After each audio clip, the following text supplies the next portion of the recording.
Vous regardez Al24 News et c'est le rendez-vous du Midi Info. Voici les titres de cette édition. L'Union africaine célèbre son 60e anniversaire, 6 décennies d'existence et de défis majeurs. Dans la région du Sahel, au Mali, un rassemblement exige le départ de la force onusienne, la MINUSMA.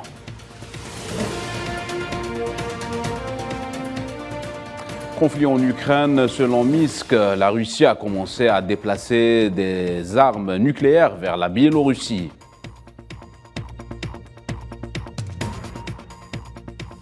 En France, l'Assemblée générale de Total Energies s'est ouverte ce matin en dépit des tentatives de blocage par des militants écologistes.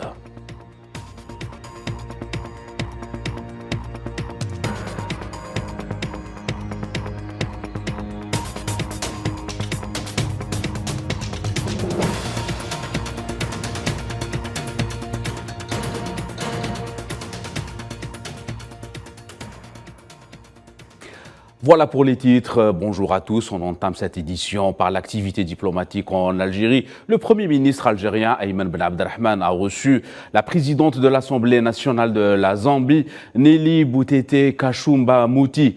Les deux parties ont évoqué lors de cette rencontre les relations historiques et solides entre l'Algérie et la Zambie et les moyens de les renforcer et de renforcer la coopération bilatérale dans divers domaines, y compris dans le domaine parlementaire.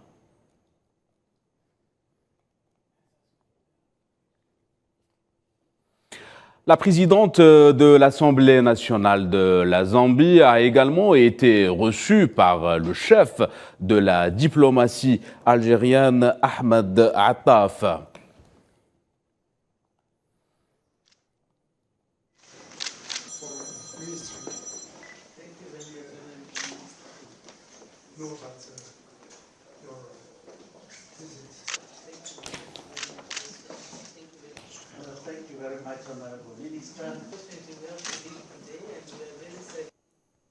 Nous vous le disions en titre, cela fait plus de 60 ans que l'Union africaine a été créée. Plus exactement, c'était le 25 mai 1963. À cette occasion, le président actuel de la Commission de l'Union africaine, Moussa Faki Mahamat, a déclaré que l'Afrique ne doit pas redevenir un terrain de bataille géostratégique, appelant les pays du continent à résister à l'instrumentalisation des grandes puissances sur fond de conflit en Ukraine. Les détails avec Tinhinan Makassi. Un fameux 25 mai 1963, à Addis Abeba, c'est les idéaux de toute une jeunesse qui sont portés sous l'égide de l'empereur éthiopien Haïlé Sélassié et du premier président ghanéen Kwame Nkrumah. L'Afrique a le regard tourné vers son avenir. 32 jeunes nations, libérées du joug du colonialisme, vont dès lors mettre en place leur vision. L'heure est à la décolonisation de l'Afrique. De Bembella à Nasser en passant par Amilcar Cabral, ils sont tous là pour signer la charte de l'Organisation de l'Union africaine, rédigée par les présidents du Mali Mobutu Keïta et Sylvanus Olympio, premier président du Togo, qui lui sera assassiné. Dans les coulisses, c'est une véritable bataille diplomatique qui se livre entre les partisans du fédéralisme avec à leur tête Kwame Nkrumah et tenants de l'Afrique des États avec pour chef de file le président sénégalais Léopold Sédar Senghor. Cette divergence de vision n'entrave pas la marche de l'histoire. Le consensus est vite trouvé, l'ensemble des signataires s'accordent sur la nécessité de l'union et de la solidarité pour l'indépendance de l'ensemble des nations africaines et de tous les peuples, à l'instar de la Palestine.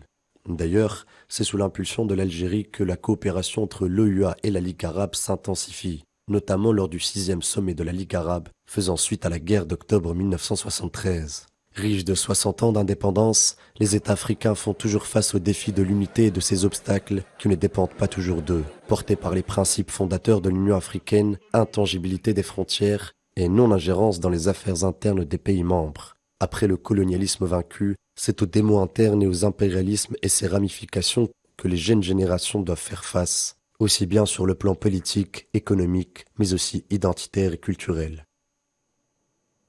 Et c'était le commentaire de Safouane Ben Sabri.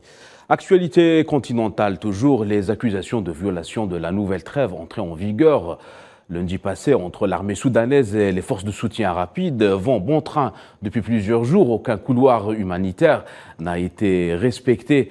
Et des civils n'ont pas pu acheminer les aides dans un climat de tension. La population soudanaise vit dans l'insécurité et la crainte. Les détails avec Souila Kilal.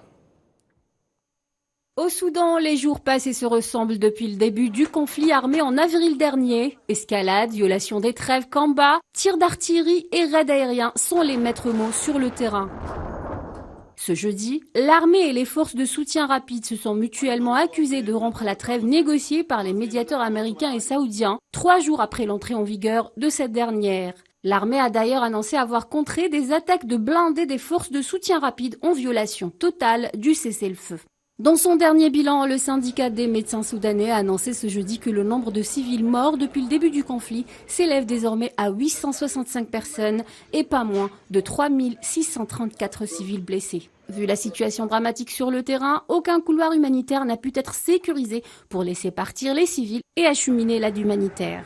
Le coordinateur humanitaire par intérim de l'ONU au Soudan du Sud, Peter van der Overhart, a condamné une attaque de biens humanitaires devant le complexe de l'ONU à bord, dans la région centrale du Sud, où au moins 5 camions chargés de 7 tonnes de nourriture ont été pillés. Le représentant spécial pour le Soudan du Sud, Nicolas Haysom, a de son côté demandé aux acteurs politiques du pays d'accélérer le processus de paix en cours afin de permettre la tenue d'élections à temps.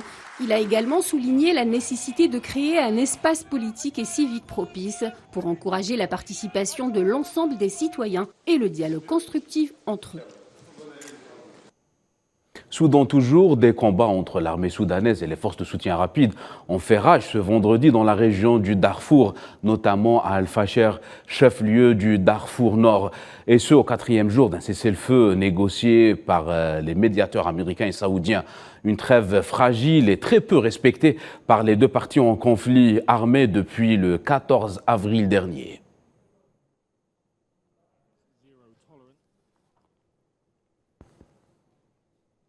Nous vous le disons en titre, plusieurs milliers de personnes se sont rassemblées dans la capitale malienne, Bamako, pour exiger la fin de la présence onusienne. C'était au Palais des Sports de la capitale malienne. Plusieurs organisations ont appelé à ce rassemblement, notamment des institutions de la société civile qui soutiennent les autorités de transition. De son côté, la MINUSMA ne commente pas les motivations des manifestations. En revanche, le porte-parole de la mission onusienne au Mali a dénoncé des débordements et des appels à la violence.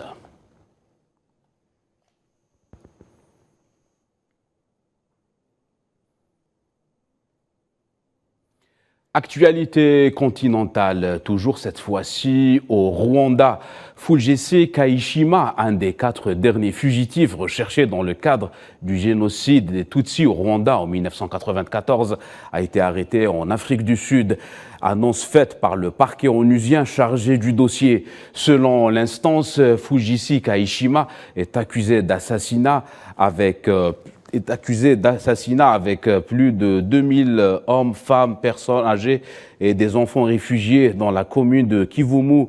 Les faits remontent au 15 avril 1994.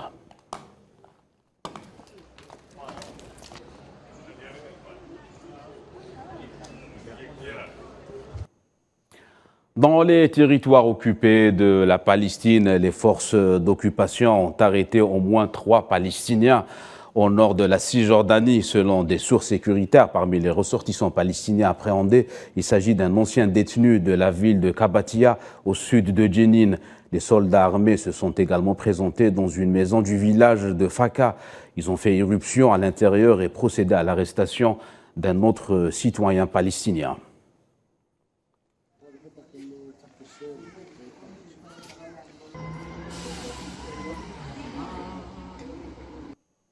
Dossier palestinien, toujours un colon armé israélien a tué aujourd'hui un Palestinien près de la ville de Dahidia, au sud-ouest de la ville Al-Khalil en Cisjordanie, selon le ministère de la Santé palestinien qui a confirmé que le jeune homme, qui n'a pas été identifié, a succombé à ses blessures graves suite au tir du colon extrémiste.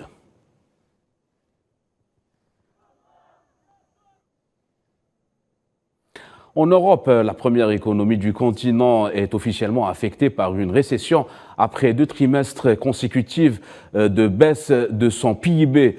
Et les raisons de ce ralentissement économique sont multiples. Inflation, conjoncture internationale et approvisionnement en gaz. Berlin table néanmoins sur un retour de l'activité en cours de l'année. Les détails avec Safouane Ben Sabri.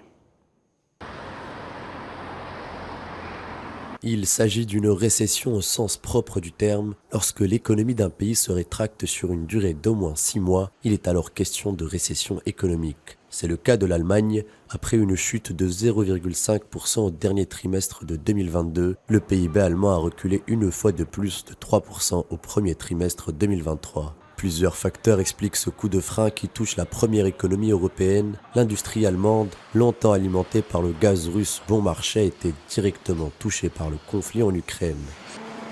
Malgré les aides publiques massives en début d'année, l'Allemagne n'a pas échappé aux retombées d'une conjoncture internationale instable. L'industrie allemande, bien qu'ayant profité d'une ouverture sur la Chine, a connu un net ralentissement. Le secteur automobile, pièce maîtresse de l'industrie allemande avec près d'un quart des exportations nationales, a connu quant à lui une baisse de 6,5% de sa production, notamment en raison d'une baisse de la demande internationale. Affectées par l'inflation qui touche de nombreux pays, les exportations allemandes ont reculé de 5,2%. L'inflation n'épargne pas le quotidien des Allemands, celle-ci culmine à 7%.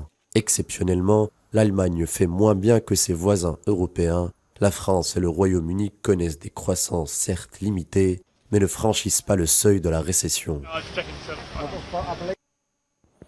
Conflit en Ukraine, le groupe paramilitaire Wagner a entamé le transfert de ses positions à l'armée russe dans la ville de Bakhmout, une opération qui doit s'étaler sur tout le mois de juin. De son côté, Kiev affirme contrôler quelques bâtiments de la ville. Selon la défense ukrainienne, les combattants du groupe paramilitaire sont encore présents à l'intérieur de la ville, dévastée, qui a connu pendant plusieurs mois des combats acharnés entre les deux camps.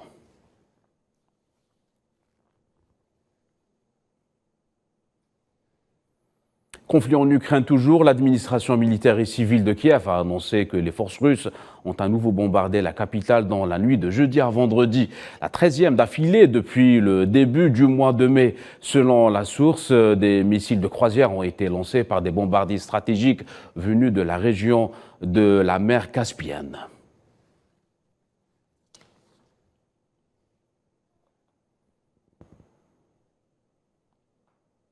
Le président biélorusse Alexandre Loukachenko a affirmé que la Russie avait commencé à transférer des armes nucléaires vers son pays, concrétisant le déploiement annoncé au mois de mars par Vladimir Poutine. Alexandre Loukachenko était à Moscou jeudi pour assister au Conseil économique eurasien. Le transfert des armes nucléaires a commencé. Peut-être je verrai quand je rentre. Le président russe Vladimir Poutine m'a informé qu'il a signé aujourd'hui un décret concernant nos actions pour déployer des armes nucléaires au Bélarus. Il s'agissait d'un document spécifique. Dans le cadre du procès du Capitole aux États-Unis, l'une des figures de l'extrême droite américaine, Stewart Rhodes, a été condamnée jeudi 25 mai à 18 ans de prison pour sédition, la sentence la plus élevée à ce jour liée à l'assaut du Capitole qui avait ébranlé les États-Unis. C'était le 6 janvier 2021, lorsque des partisans de Donald Trump avaient semé le chaos et la violence au Congrès, au moment où les élus certifiaient la victoire de son rival Joe Biden à la présidentielle. L'enquête qui a suivi a permis d'arrêter plus de 1000 personnes impliquées dans les faits.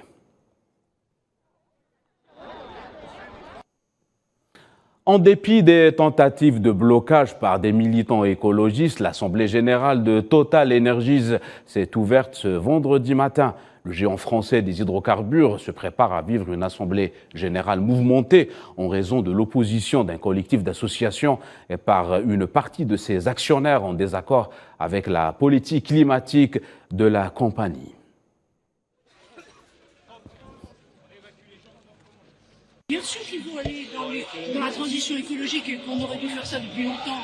Les Danois, ça fait combien d'années qu'ils ont fait ça? En 70, il y avait déjà des Danois qui étaient pour l'écologie, quoi, qui faisaient de l'écologie, quoi. Tous ces pays du Nord étaient beaucoup plus écologistes que les pays latins, quoi.